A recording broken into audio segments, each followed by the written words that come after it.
The discrepancies of the Gospels show us that stories have been changed over the years. Let me say something about the discrepancies of our Gospels. And I should just say up front, this is what convinced me that my views about the Bible were wrong when I was in my 20s.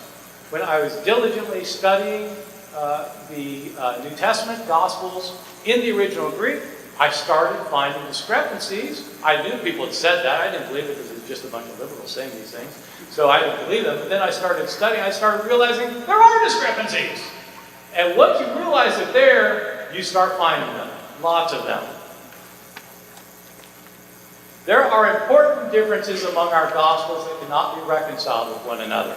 You don't have to take my word for this. Simply read Matthew, Mark, Luke, and John next to each other.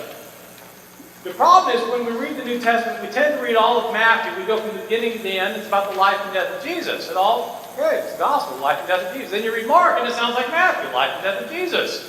Then you go to Luke, it sounds like Matthew and Mark, life and death of Jesus. Go to John, that's a little different, but it's basically the life and death of Jesus. And so it all sounds the same because you're reading them from top to bottom. The way to see that these Gospels are different from each other is not to read them from top to bottom, it's to read them across each other. Read a story in Matthew, then the same story in Mark, and the same story in Luke, and compare them in detail. Do it with the resurrection narratives. Just read for yourself the resurrection narratives and ask yourself, can you reconcile these Gospels? Who goes to the tomb? Okay, some women. Is it one woman or several women? If it's several women, what are their names? It depends which Gospel you read. What do they see there?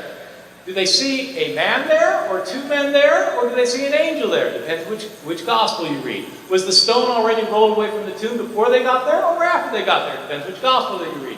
What are they told to do? Are they supposed to go tell the disciples that they're to meet Jesus in Galilee? Or are they to go tell the disciples that Jesus is going to show up to them where they are in Jerusalem? Depends which Gospel you read. Do the women tell anybody? In one Gospel, they don't tell anybody. In the others, they go tell. Do the disciples go to Jerusalem, stay in Jerusalem to meet with Jesus, or do they go to Galilee to meet with Jesus? Now you might say, well, they did all of it. No. Read them carefully. Matthew's Gospel is unambiguous. The disciples immediately go to Galilee, 100 miles away, and that's where they meet Jesus. Luke is explicit. The disciples never leave Jerusalem for over a month where they see Jesus. It's unambiguous. These are rather important differences.